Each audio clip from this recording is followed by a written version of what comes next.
ស្ដីបងប្អូនទាំងគ្នាថ្ងៃនេះខ្ញុំលើកយកកម្មវិធីមួយទៀតដើម្បីមកបង្ហាញបងប្អូនបានស្គាល់បាទគឺជាកម្មវិធីរបស់ក្រុមហ៊ុនទូរស័ព្ទមួយឈ្មោះថាក្រុមហ៊ុន Xiaomi បាទអញ្ចឹងគឺជាកម្មវិធីមួយនេះគឺកម្មវិធី Mi Calculator បាទគឺសម្រាប់គណនាបាទសម្រាប់គណនាបាទគឺកម្មវិធីមួយនេះហេតុអីបានខ្ញុំចង់បង្ហាញទាក់ទងទៅនឹងកម្មវិធីមួយនេះបងប្អូនព្រោះកម្មវិធីនេះវាមានតួនាទីច្រើនមាន function ច្រើនដើម្បីបងប្អូនងាយស្រួលក្នុងការប្រើប្រាស់បាទនេះបងប្អូនមើលគឺវាមានអត្រាប្តូរប្រាក់បាទវាមានការគណនាវាមានសីតុណ្ហភាពប្រវែងមាន area មានការគណនាល្បឿនបាទនេះមានការម៉ាស់ហើយនឹងពេលវេលាអូខេអញ្ចឹងវាល្អសម្រាប់ដែលយើងមានកម្មវិធីនឹងតែមួយដែលយើងអាចប្រើបានច្រើនមុខងារដោយបងប្អូនមិនចាំបាច់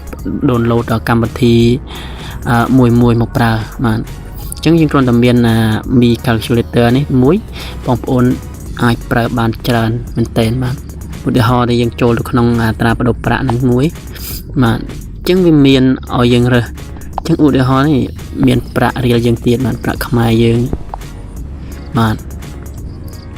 អូខេអញ្ចឹងខ្ញុំវាយចូលវាយចូលកន្លែងហ្នឹងក៏បានបងប្អូន$1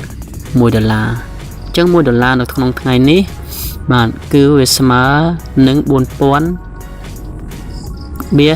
62បាទបៀ62នឹងគឺអត្រាប្តូរប្រាក់សម្រាប់ថ្ងៃនេះដែលខ្ញុំ record ក្នុងវីដេអូនេះបាទបើយើងមើលទៅលុយបាតគឺស្មើនឹង 32.99 បាតបាទអូខេអញ្ចឹងបងចេញឲ្យទៅមើលកម្មវិធីផ្សេងទៀតបាទឧទាហរណ៍ការគណនាប្រវែងសង់ទីម៉ែត្រអេងបាទអញ្ចឹង1សង់ទីម៉ែត្រស្មើ0.39អេងបាទអូខេអញ្ចឹងទៅមើលកម្មវិធីតទៀតល្បឿនម៉ែត្រក្នុង1វិនាទីបើ1ម៉ែត្រក្នុង1វិនាទីអញ្ចឹងវាស្មើនឹង0.001ក្នុង1គីឡូម៉ែត្រនៃ1វិនាទីអូខេពេលវេលាបាទនេះមាននាទី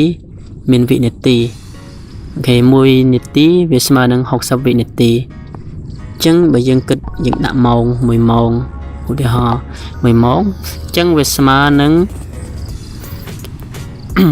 3600វិនាទីអញ្ចឹង1ម៉ោងស្មើនឹង3600វិនាទីបាទគឺស្មើនឹង60នាទីអញ្ចឹងវាមានម៉ោងខាង5ម៉ោងប្រដេប្រឆ្នាំអញ្ចឹងក្នុងមួយឆ្នាំស្មើប្រមាណវិនាទីអូខេគឺ31,536,000វិនាទីក្នុងមួយឆ្នាំ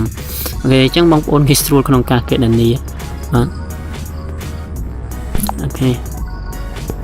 នេះទាក់ទងទៅនឹងម៉ាស់ទម្ងន់អូខេទាក់ទងទៅនឹងតំបន់ area បាទ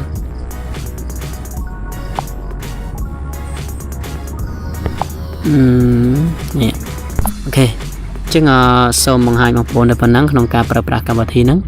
បាទហើយសង្ឃឹមថាបងប្អូនបានមើលវីដេអូនេះហើយអាចនឹងចូលទៅ download នៅក្នុង Play Store ដើម្បីយកមកប្រើប្រាស់ព្រោះវាជាកម្មវិធីមួយដោយបង្គុំទៅដោយកម្មវិធីជាច្រើននៅក្នុងហ្នឹងដើម្បីឲ្យបងប្អូនងាយស្រួលក្នុងការប្រើប្រាស់បាទជាពិសេសនេះគឺកម្មវិធីបដូរលុយបាទកម្មវិធីបដូរលុយអត្រាកាប់អត្រាលុយនៅក្នុងជុំវិញពិភពលោកអញ្ចឹងការពីលុយទី1ទៅទី1អញ្ចឹងវាមានការប្រែប្រួលប្រចាំថ្ងៃបាទគឺវាអាប់ដេតរាល់ថ្ងៃអញ្ចឹងគ្រាន់តែបងប្អូនបើកនៅ server internet ទៅបងប្អូនចូលកន្លែងហ្នឹងកន្លែងដូរលុយហ្នឹងហើយបងប្អូនវាយចំនួនលុយដែលបងប្អូនចង់ត្រូវការ check មើលអញ្ចឹងវានឹងបង្ហាញហើយអូខេអញ្ចឹងមានអីច្រើនតែមានតែប៉ុណ្ណឹងសូមអរគុណសម្រាប់អ្នកទស្សនាវីដេអូនេះហើយសូមជួយ subscribe ផងបាទបើសិនជាអ្នកចូលចិត្ត